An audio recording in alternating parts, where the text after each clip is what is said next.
perkara-perkara apa saja yang diminta oleh asy-syari', maksudnya Allah Subhanahu wa taala, kepada setiap mukallaf, kita ini semua yang hadir ini, segala sesuatu yang Allah minta, yang Allah tuntut dari seorang mukallaf, untuk apa?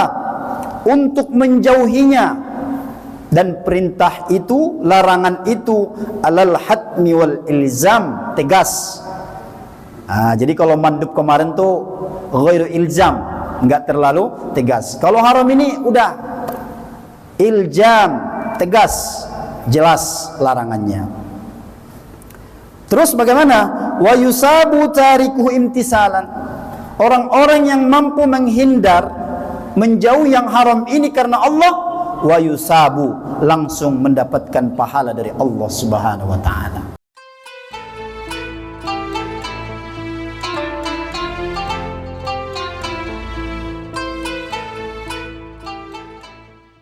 Jamaah sekalian yang dimuliakan Allah Subhanahu wa taala, enggak terasa nih ya, kita sekarang sudah berada di bulan Sya'ban. Perasaan baru kemarin Rajab ya. Enggak terasa sekarang udah bulan Sya'ban. Sedikit mungkin mengingatkan saja bahwa di bulan ini, kata Nabi, banyak orang lalai. Banyak orang lalai dari apa? Dari melakukan amal-amal soleh.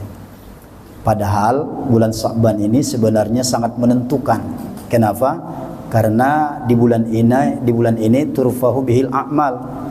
Bulan ini di mana amal-amal kita dilaporkan kepada Allah Subhanahu wa taala. Maka tidak ada Rasulullah lebih banyak berpuasa sunnah kecuali di bulan Sya'ban. Nah, ini bulan ini kita hajar nih puasa sunnah. Udah nggak pakai Senin Kamis ya, kalau bisa. Sebab kenapa? Kita berbahagia, kita lagi puasa, lagi ibadah, dilaporin tuh si anu lagi berpuasa, lagi taat. Alangkah bahagianya kita ketika kita dilaporkan dalam keadaan beramal ibadah. Mudah-mudahan kita semua bisa istiqomah. Amin ya Allah ya Rabbal alamin. Selanjutnya kita melanjutkan kajian kitab Ushul Fiqih yang alhamdulillah malam hari ini sudah masuk ke bab haram. Wa qala al-muallif rahimahullahu taala nafa'anallahu bi ulumihi fid dharain. Bismillahirrahmanirrahim. Al-haramun, bermula bab tentang haram. Ta'rifuhu, ta'rifnya, pengertiannya apa ini haram ini? Yang pertama kata muallif, lughatan, secara bahasa. Secara bahasa apa yang dikatakan haram itu? Al-man'u, yaitu sesuatu yang terlarang. Wal mamnu'u minhu wa huwa diddul halal, atau dalam bahasa yang lain, haram ini adalah lawan kata daripada yang halal. Itu menurut bahasa. Jadi segala sesuatu yang terlarang itu haram, atau dalam bahasa yang lain, haram ini adalah lawan kata daripada halal. Sekarang menurut istilah, wa istilahan. Nah, ini yang penting kita pahami. Ma talaba syari'un kaffa anhu ala wajhil hatmi wal ilzam wa yusabu tarikuhu imtisalan wa yu'aqabu fa'iluhu ikhtiyaran. Sementara menurut istilah haram ini adalah apa-apa, perkara-perkara apa saja yang diminta oleh asy-syari', maksudnya Allah Subhanahu wa taala, kepada setiap mukallaf, kita ini semua yang hadir ini, segala sesuatu yang Allah minta, yang Allah tuntut dari seorang mukallaf, untuk apa? Untuk menjauhinya. Dan perintah itu, larangan itu alal hatmi wal ilzam, tegas. Jadi kalau mandub kemarin tuh ghairu ilzam, enggak terlalu tegas. Kalau haram ini udah iljam, tegas, jelas larangannya. Terus bagaimana? Wa yusabu tarikuhu imtisalan. Orang-orang yang mampu menghindar, menjauh yang haram ini karena Allah, wa yusabu, langsung mendapatkan pahala dari Allah Subhanahu wa taala. Enak banget tuh, Pak. Wa yu'aqabu fa'ilu ikhtiyaran.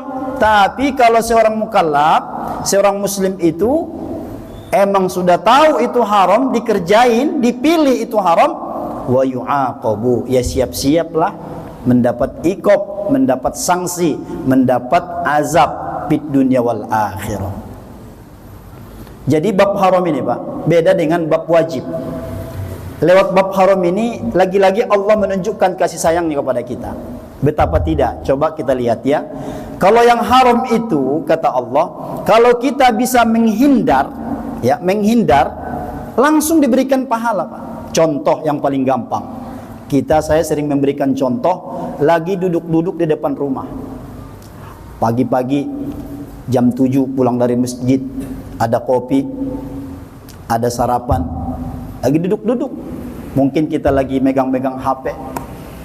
Tiba-tiba lewat di depan mata kita. Lewat di depan mata kita kelihatan aurat. Auratnya benar-benar kelihatan auratnya. Begitu langsung terbentur ke mata kita, kita langsung apa, Pak? Langsung tundukkan kepala begini, langsung dapat pahala. Tuh, enak banget. Segitu doang tuh, udah dapat pahala. Cuman syaratnya begitu. Begitu terbentur, melihat begini, langsung tunduk. Jangan dipelototin. Kalau dipelototin bahaya, ya. Ada berdalilkan pandangan pertama buat kita, Pak Ustadz. Lah iya. Wasaniyatu alaika. Yang pertama betul, sedekah dah tuh, rezeki kita dah tuh ya, rezeki kita. Tapi jangan yang kedua. Kalau yang kedua berbahaya. Apalagi dilihatin tuh sineng sampai lewat tikungan.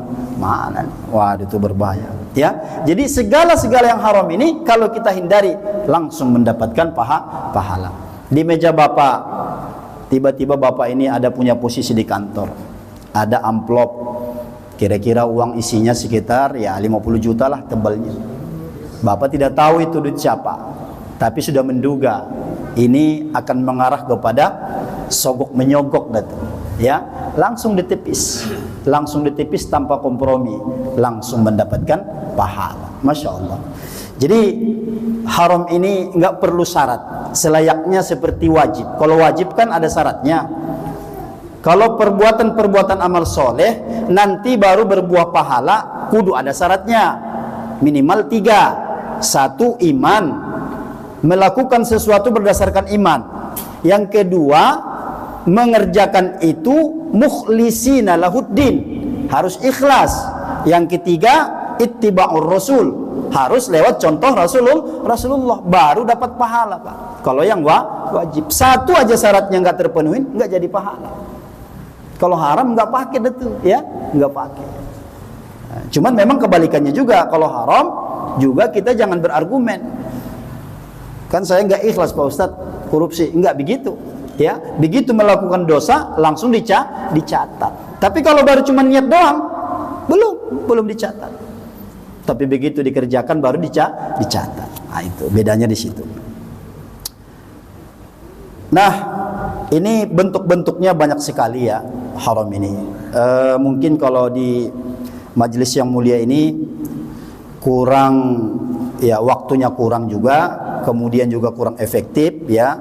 Langsung kita menuju kepada pembagiannya saja. Insya Allah segala apa yang diharamkan dalam agama kita, kita semua sudah cukup dewasa untuk memahaminya, mana yang haram, mana yang wajib, mana yang sunnah. Akan tetapi dalam hal ini barangkali yang perlu kita pertegas adalah pembagiannya agar kita kemudian bisa terhindar dari segala apa-apa yang Allah haramkan. Selanjutnya aqsamuhu, adapun pembagian haram ini, at-tahrimu lam ya'ti fi syariatil Islam illa li syai'in kanat mafsadatuhu khalisatan aw ghalibatan. Jadi kata muallif, segala apa yang haram itu, segala sesuatu yang diharamkan dalam agama kita itu keseluruhannya pasti akan menimbulkan mudarat, pasti akan menimbulkan kejelekan, keburukan bagi pelakunya, Pak. Nah, ini penting sekali untuk kita pahami. Jadi apa yang diharamkan dalam agama kita langsung di sini terbesit, wah ini berbahaya buat saya. Begitu, Pak. Layaknya kita misalnya megang kabel. Kita yang nggak punya ilmu tentang listrik dan segala macamnya, kita kan semua paham, nggak berani kita megang-megang itu kabel, apalagi nyambung-nyambung itu segala macam, nggak berani. Kenapa? Semua udah paham itu. Kalau salah pegang, coba-coba nekat, nanti akan kesetrum. Nah, seperti itu mestinya di benak seorang beriman itu terhadap yang haram. Pokoknya kalau sudah yang haram tuh yang langsung ke sini terlintas, oh enggak, berbahaya, harus dijauhi. Jadi nggak perlu diskusi lagi. Kata muallif, apapun yang diharamkan dalam agama pasti akan menimbulkan mudarat. Nggak ada ceritanya dalam haram itu ada manfaat. Nah itu khalisatan ghalibatan. Wa jami'ul muharramati la takhlu min an takuna ala wahidin minal wasfain. Nah, jadi yang haram itu kata beliau tidak ada satupun yang akan memberikan manfaat, tidak ada. Semuanya mudarat. Semuanya buruk buat kita. Maka pantas kita harus menghindar daripada yang haram ini.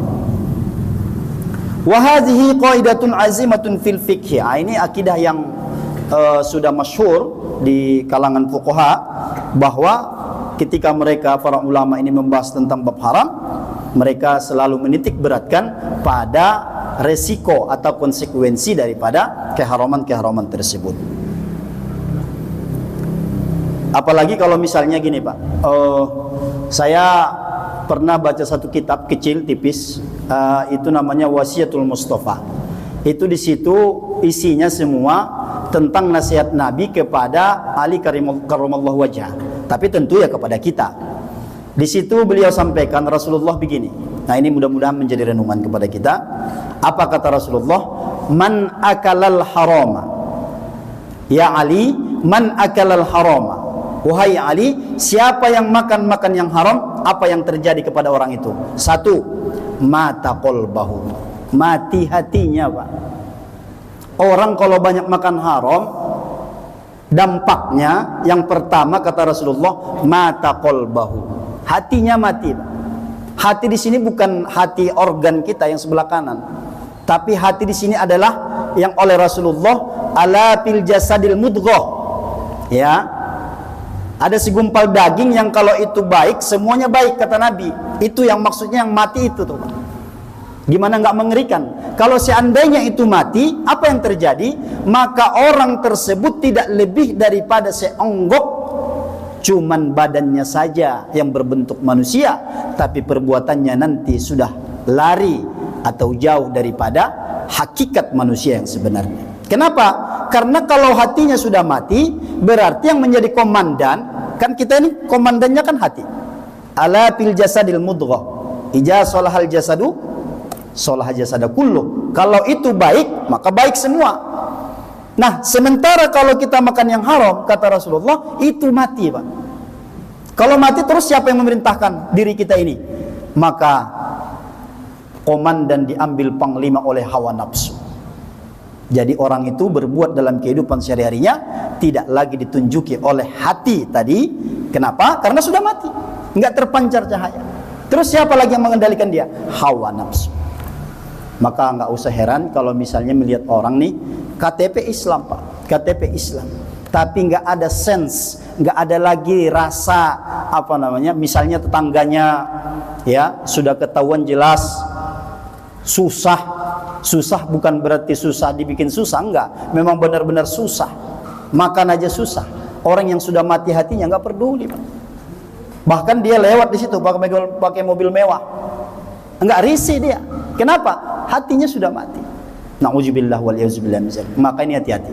Itu yang pertama. Kata Rasulullah, mata qalbahu. Yang kedua apa lagi dampaknya? Wa khaffat dinahu. Orang kalau banyak makan haram, ya, banyak makan haram, yang kedua dampaknya kata Nabi, khaffat dinahu, ringan agamanya. Nyaris kita nggak bisa bedain ini sebenarnya ini muslim apa enggak sih ya. omongannya selalu membela musuh Islam. Cita-citanya enggak menggambarkan seorang muslim. Sama Rasulullah juga enggak begitu peduli. Orang kalau misalnya ada orang yang menghina Rasulullah, menghina Islam, menghina Al-Quran, dia enggak peduli. Sholat pun enggak, ya jarang-jarang, enggak pernah sholat malah. Tapi ya di KTP tadi masih Islam. Ditukar sama Indomie 2 kardus saja, mau dia. Nah, itu namanya khaffaf dinahu. Dan orang yang khaffaf dinahu ini, ya tadi, yang paling kelihatan adalah tidak ada pedulinya terhadap agama ini. Bahkan kadang-kadang orang-orang yang seperti ini, kadang-kadang nih Pak, kadang-kadang dia melihat saudara-saudaranya ini yang kemudian coba berusaha taat kepada Allah Subhanahu wa taala, itu malah dituduh yang macam-macam. Ya, nah itu khaffaf dinahu. Mau ngapain sih? Ngumpul-ngumpul. Ibu-ibu nggak perlu ngaji-ngaji, begitu ya. Nah itu yang khaffaf dinahu, ringan agamanya. Nggak usah lah, mendingan ngurusin suami, iris-iris bawang, masakin yang enak. Ngapain? Ngumpul-ngumpul ngaji-ngaji. Nah itu khaffaf dinahu. Na'udzubillah wal ya'udzubillah min dzalik. Kemudian yang ketiga apa?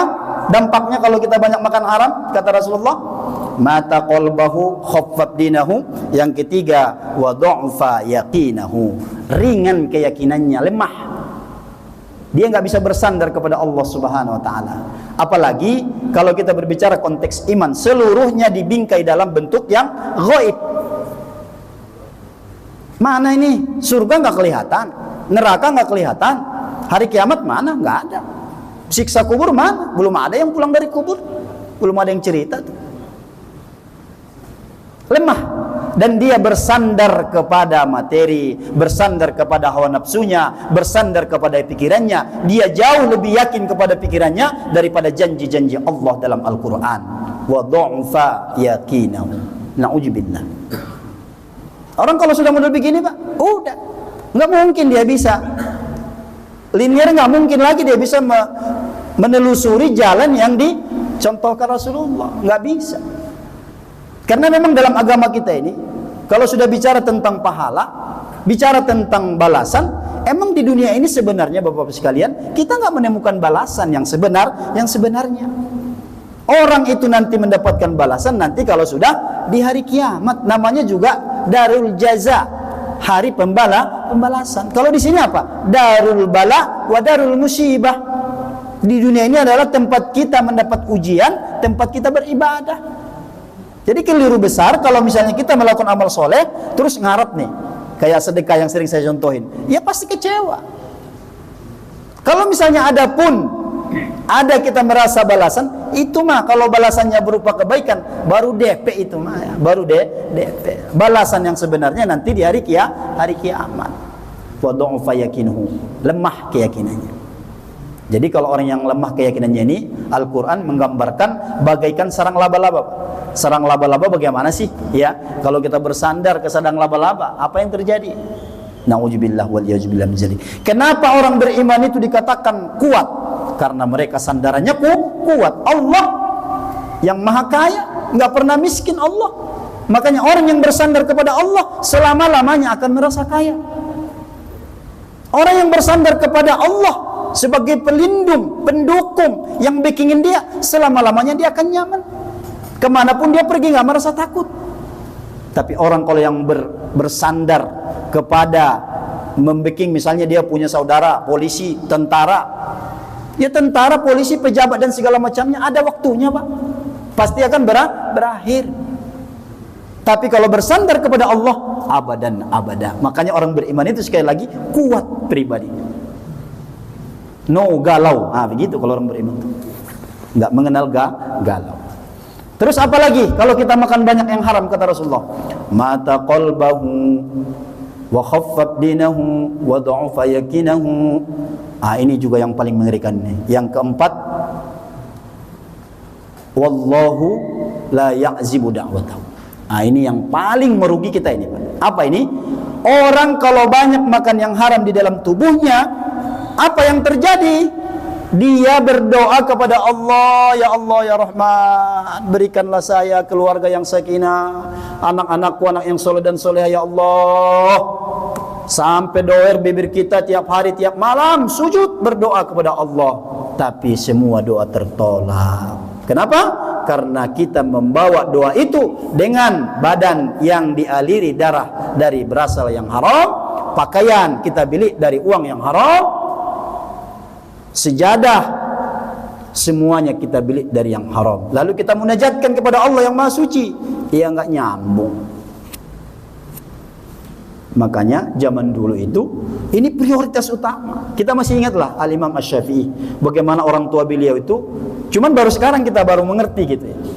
Cuman timbang buah yang hanyut di sungai aja segitunya sih ya, orang tuanya itu sampai nelusurin ke hulu, pengen minta izin ikhlas kepada yang punya. Tapi memang subhanallah, ketika daging yang tumbuh ini tidak ada yang haram. Lihat Al-Imam Asy-Syafi'i, ini iktibar tamsil pelajaran bagi kita.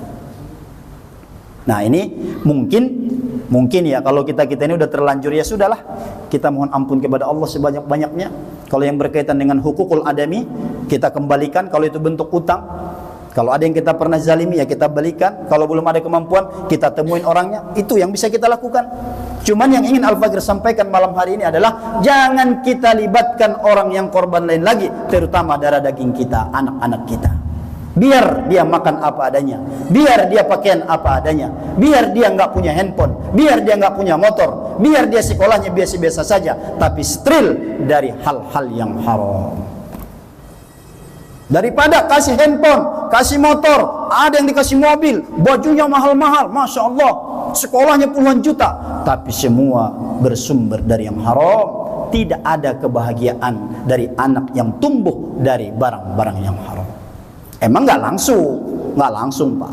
Tadi ya poinnya, balasan semua yang akan Allah berikan kepada kita bukan di dunia ini. Kalau di dunia ini keliru. Makanya orang kadang kalau berbuat maksiat, makan yang haram, oh perasaan lancar-lancar aja nih, bisnis makin enak aja nih, yang kerja makin karirnya melonjak nih. Ah udahlah, nggak apa-apa lah. Siapa sih hari ini? Semua juga orang makan yang korupsi, ya udahlah ikutan aja. Karena dia melihat balasan itu berupa ekonomi. Nah, ini tertipu. Padahal orang yang model seperti itu adalah orang yang paling mendapatkan azab di dunia. Karena Allah biarkan itu orang terus nyaman dalam melakukan maksiat. Na'udzubillah wal a'udzubillah.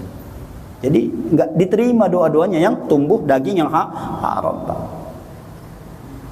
Terus yang kelima, kalau banyak makan haram kata Rasulullah apa?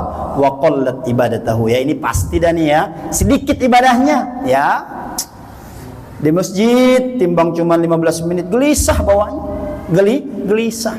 Padahal di tempat yang lain, di majelis yang lain nyaman-nyaman aja dia itu. Begitu nyampe ke masjid pengen buru-buru aja. Bahkan ada orang kalau kita perhatikan ya, tapi ini terlepas mungkin ada hajat ya. Tapi ada orang yang memang begitu sholat udah nggak pakai zikir. Imam masih Allahumma antas salam, dia langsung Allahumma saya jalan. Udah nggak pakai zikir. Pokoknya dia kalau di rumah Allah itu gelisah aja. Wa qallat ibadatahu, sedikit ibadahnya. Jangan bilang lagi sedekah. Giliran nanti untuk patungan nyewa villa, nyewa joget-joget, wah dia paling banyak tuh 2 juta. Dari saya 3 juta nih. Giliran DKM, masjid atau keperluan syiar Islam, malah dia cuek bebek. Nah ini orangnya adalah diantaranya mungkin di badannya sudah terlalu banyak yang haram. Na'udzubillah wal a'udzubillah. Nah itu risikonya ya. Mudah-mudahan kita yang hadir ini nasihat buat saya pribadi, buat kita umumnya. Semoga Allah Subhanahu wa taala dijaga kita semua, dan yang pasti yang paling perlu adalah anak keturunan kita dari yang haram. Nah, selanjutnya di sini kata muallif, aqsamuhu, pembagiannya haram itu ada 2, Pak. Satu namanya muharramun li zatihi, haram pada zatnya, pada ainnya, pada bendanya. Kalau ini insya Allah kita gampang semua ngerti ini. Apa contohnya di sini? Mislu asyirik, syirik, ya pahamlah kita semua ya. Haram yang pada zatnya, syirik. Ya walaupun mungkin kalau kita eksplorasi syirik ini juga perlu memang dibuat satu daurah, karena hari ini beda-beda tipis ya. Orang banyak melakukan kesyirikan tanpa sadar. Nauzubillah waliyuzubillah min dzalik. Syirik itu bahasa gampangnya orang yang selingkuh, orang yang menduakan Allah. Tadi dalam bersandar tentang rezeki, tentang perlindungan, kalau kita mengambil pelindung selain Allah, kita sedang melakukan kesyirikan. Termasuk uang-uang kita itu. Kita nggak boleh dalam hati tuh, waduh, kalau saya nggak punya tabungan nih, kalau saya nggak punya deposito, bagaimana saya mau nyekolahin anak saya? Bagaimana nasib anak saya? Bagaimana saya nanti? Nah, keyakinan-keyakinan seperti ini dijauhkan datu ya, dijauhkan. Karena secara akidah semua kalau sudah berbicara tentang rezeki, semua rizqum minallah, dari Allah. Itu kerjaan, dagangan cuman kondisi aja. Keadaan yang menghantarkan rezeki datang kepada kita. Keliru kalau kita menganggap rezeki kita itu dari kerjaan, dari dagangan, dari bisnis, makelar dan segala macam. Itu cuma kondisi-kondisi yang menghantarkan rezeki sampai kepada kita. Sumbernya minallahi ta'ala. Nah itu harus tertanam dalam dada kita. Asyirik. Yang kedua, wazina. Wah ini udah tahu dah semua nih mah ya. Zina ini juga jelas haram. Kalau bisa ini ya kalau bisa. Walaupun kita dikepung ini ya, dikepung dengan segala macam-macam gambar-gambar tadi, baik yang offline maupun yang online, kan luar biasa sekarang mah ya. Zina ini paling tidak yang susah kita hindari adalah mata dengan hati, Pak. Mata dengan hati. Kalau mata mungkin kita bisa lah bersandiwara ya, karena mungkin ada istri, ada anak-anak di rumah. Tapi kalau hati, ini nauzubillahi min zalik. Kemudian wasariqatu, ya mencuri, korupsi, menipu, ini haram lizati. Hindari, tipu menipu, hindari sejauh-jauhnya. Tadi prinsipnya tadi yang pertama, lebih baik kita tidak mendapatkan apa-apa, tapi semua yang kita dapatkan adalah kehalalannya jelas. Wa aklil khinzir. Wah ini apalagi yang ini, siapa yang mau ini? Makanya kalau yang ini mah, yang pembagian yang pertama ini gampang. Wa aklil khinzir, makan daging babi, siapa yang mau? Nggak ada yang mau. Biar kita lapar banget nih, lapar banget. Terus kita pergi misalnya ke salah satu daerah. Contoh di kampung saya, ada daerah namanya Tarutung, Balige, Brastagi, sampai keluar di Medan, itu beberapa kabupaten itu semua mayoritas Kristen. Bapak kalau mampir di situ lewat situ mau ke Medan, susah nyari rumah makan. Ada tapi susah. Mobil rusak jauh dari warteg, jauh dari warung orang Jawa, jauh dari orang-orang Muslim. Adanya cuman di situ di etalase dipajang babi guling. Nggak ada lagi. Walaupun kita lapar, semua sepakat ditahan ya, ditahan. Nggak mau kita, Pak. Kenapa? Satu, udah semua sepakat, dosa. Yang kedua, kita tahu akan mudarat. Nah, maksud muallif tadi di awal, begitulah pikiran kita kepada seluruh yang haram. Ini kadang-kadang daging babi ogah, tapi uang korupsi dimakan. Nah, ini kan repotnya di situ. Malah orang yang habis menang judi di salah satu kota, saya pernah itu dia nyeletuk, saya lagi papasan. Alhamdulillah katanya. Alhamdulillah gua menang. Masya Allah cakep banget itu ya. Alhamdulillah gua menang. Tapi tenang aja bro, gua nggak beliin sama martabak dan nih. Emang apa? Lu kagak tahu aja. Ini kan duit haram. Terus lu mau beliin apa? Ya paling gua beliin baju katanya. Ya paling gua beliin baju. Jadi dia pikir kalau beliin baju jadi halal. Kalau beli martabak haram. Nah ini nih nggak ngaji sih ya. Kalau dia ikut ngaji malam ini dia paham dah tuh ya, paham. Nah ini banyak orang seperti itu. Gua nggak beli makanan dah sama anak-anak. Emang lu nggak dengar cara mau Pak Ustadz? Apaan? Tidak boleh anak dikasih makanan yang haram. Makanya kita jangan ngasih. Terus ya kalau handphone mah nggak apa-apa, motor beliin nggak apa-apa, gitu. Padahal semuanya apa-apa yang didapatkan dari yang haram, maka itu semua menjadi haram. Kemudian yang kedua, nah ini dijelaskan sedikit. Wa yatarattabu ala fi'lihal ismu. Jelas ya, pasti orang yang makan tadi yang kita sebutkan tadi udah dicatat tuh dosa kepadanya. Wal iqab, dan iqab. Ini juga menjadi perhatian. Wal butlanu kauniha asbaban syar'iyatan li subuti syai'in minal ahkam. Fazina masalan la yasbutu bihi sababu wa la ya'khudhu ahkamuz zawajis sahih. Masya Allah. Jadi ternyata Bapak-bapak sekalian, apa yang disampaikan beliau di awal tadi benar adanya. Apa? Kata beliau ini, orang kalau misalnya melakukan yang haram, resikonya yang paling kita berlindung kepada Allah adalah butlan. Ada pekerjaan itu menjadi batal. Contohnya di sini, orang kalau sudah berzina, ya, berzina, maka terputus satu nasab, waris, nggak ada lagi. Kan mengerikan, Pak. Kalau ada anak-anak keturunan kita. Hari ini kita lihat, Masya Allah, beberapa bulan yang lalu tuh di daerah, saya kira, tapi ini di berbagai kota juga, anak-anak SMP yang ratusan mengajukan dispensasi nikah ke pengadilan karena sudah hamil duluan. SMP, SMA mengajukan dispensasi nikah karena sudah hamil duluan. Berarti berzina, Pak. Nah, anak yang di dalam kandungannya itu terputus nasab, terputus waris, rusak udah, sistem rusak jadinya gara-gara zina. Nah, itu anak-anak kita juga, Pak, anak-anak muslim berkerudung, Masya Allah. Dan mereka lah nanti yang memimpin bangsa ini 20 tahun, 30 tahun ke depan. Emang siapa? Masa kita lagi? Kita udah umur 60 tambah 30, 90. Apa bisa jadi presiden lagi kita? Nggak bisa, Pak. Nah, maka tadi ini menjadi PR kita bersama. Dan pada titik ini saya menyampaikan, banyak di antara umat Rasulullah abai. Kenapa abai? Karena dia merasa bukan anak kandung saya, bukan keponakan kandung saya, bukan sepupu kandung saya. Itu kan jauh, Pak Ustadz, di Jawa Timur. Masya Allah. Kalau pemikiran ini yang kita rawat, maka kita sudah gagal alias gagal total sebagai umat Rasulullah. Karena kita ini nilainya, Pak, satu memang iya, kesolehan individu nanti jadi faktor penilaian. Tapi yang kita tidak boleh lupa adalah kita ini punya tugas kolektif, Pak, punya tugas sebagai komunitas. Maka ayat berbicara tentang ini, wa kadzalika ja'alnakum ummatan wasatan. Kami menjadikan kamu, kata Allah, sebagai ummah. Kalau ummah yang nggak mungkin sendiri-sendiri, nggak mungkin dewek-dewek. Tapi yang namanya ummah adalah komunitas, kolektivitas. Ini yang tidak nampak hari ini.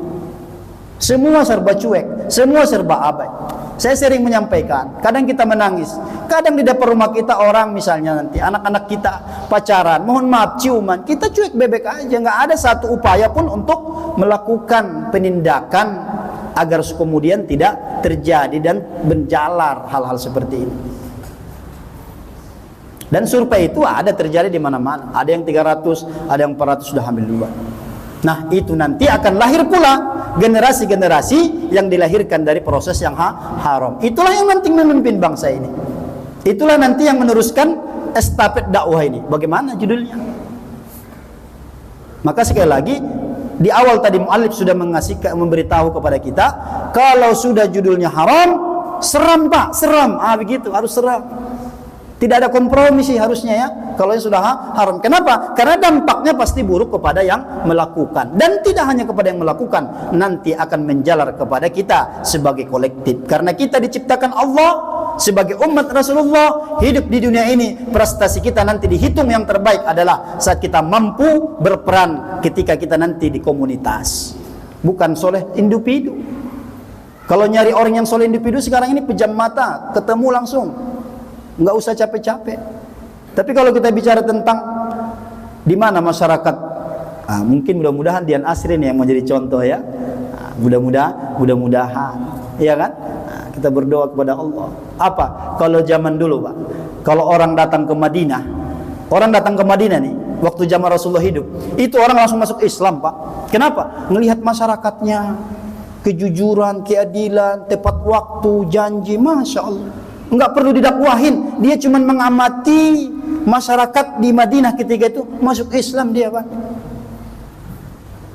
Sekarang tugas itu yang harus kita teruskan, maksudnya bukan individu. Enggak, keliru kita kalau individu, Pak.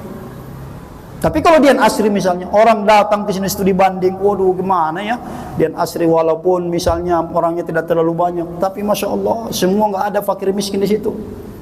semuanya muzaki, orang yang mengeluarkan zakat, nggak ada yang berhak zakat keluar semua, nggak ada di sini orang miskin. Satu. Kemudian solid. Nah, ini tugas kita. Mudah-mudahan kita semua diberikan Allah kemampuan. Itu nanti nilai kita. Kemudian wasariqatu, contoh yang kedua kata beliau, mencuri. Mencuri itu dampaknya apa? Di samping jelas dosa tadi ya, jelas dosa udah pasti. Tapi dampak lain apa? La tusbitul milkiyati lil malil masruq.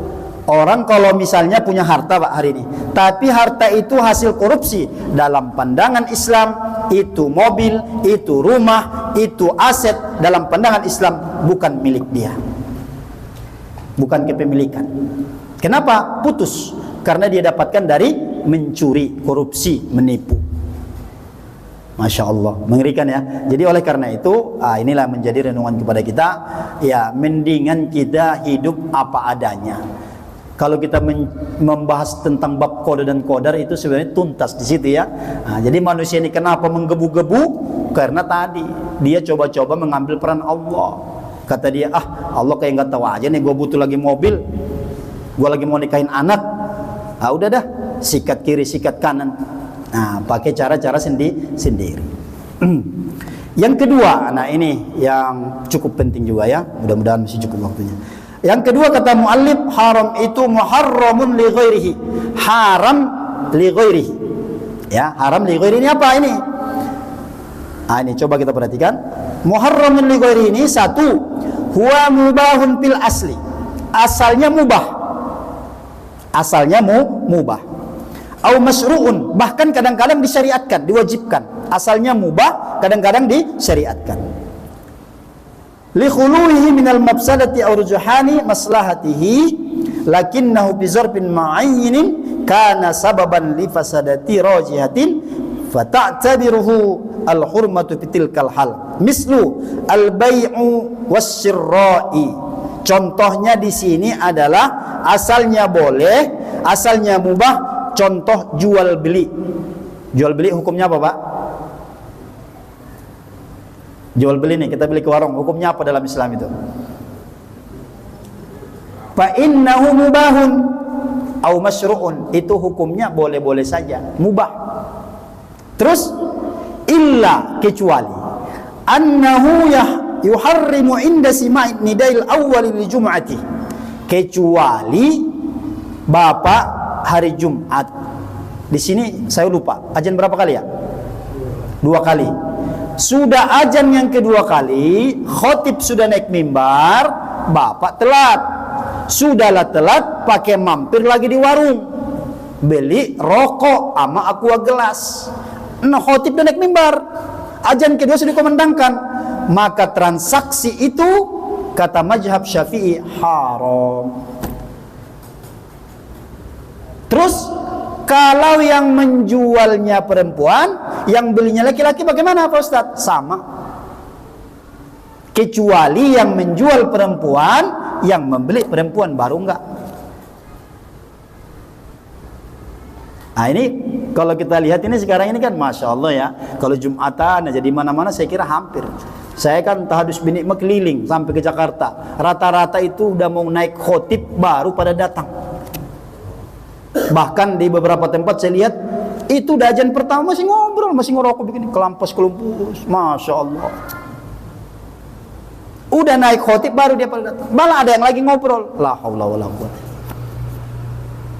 Jadi jual beli yang seperti itu, tapi ukurannya mulai dari khotib naik sampai Assalamualaikum warahmatullah. Begitu imam Assalamualaikum warahmatullah, yang kedua boleh jual beli, nggak ada masalah. Asalnya boleh, tapi nanti menjadi haram. Si warung yang mendapatkan rezeki itu lalu dibeli kepada susu nanti buat anaknya, semuanya jadi haram. Walaupun dalam mazhab yang lain memberikan keringanan, batal, bukan haram. Akadnya batal katanya, karena dilakukan ketika khotib Jumat sudah naik ke mimbar, nggak boleh. Nah ini mudah-mudahan disosialisasikan ini ya kepada jamaah kita, mudah-mudahan dian asri ya paling banter 5 menit 5 menit sebelum khotib naik udah masuk dah tuh semua ya, udah masuk semua. Bila perlu nih boleh juga nih, ini masukan aja kepada pengurus, boleh nanti dibikin apa namanya tulisan-tulisan, mudah-mudahan jadi pengingat itu kepada jamaah. Sehingga ke depan kalau yang namanya Jumat kan bersegera. Wa idza nudiya lis-sholati yaumil jumu'ah, bersegera kamu untuk datang ke masjid. Nanti kalau sudah selesai, fa iza qudiyatis sholatu baru pantasiru. Yang mau kerja, yang mau segala macam silahkan. Kemudian yang kedua, warrajulu yakhtubu imra'atan ajnabiyatan litazawwajaha halalan mubahan. Seorang laki-laki yang ingin mengkhitbah, meminang calon istrinya, asalnya mah boleh, dianjurkan malah bagus kita meminang perempuan. Anak-anak kita nanti dia mau khitbah, mau minang perempuan, tetapi menjadi haram. Kapan?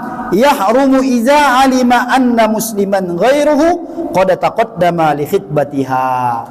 Tapi khitbah itu yang tadinya mendapatkan pahala, kalau itu anak kita udah tahu perempuan yang mau dikhitbah itu sudah ada yang duluan, muslim yang lain, tapi masih diserobot sama dia, maka pinangan itu menjadi pinangan yang haram. Jadi kita nasihatin itu anak kita ya, kayak nggak ada yang laki-laki wanita yang lain lagi aja, cari aja yang lain ya, yang lain dicari dah, jangan yang itu.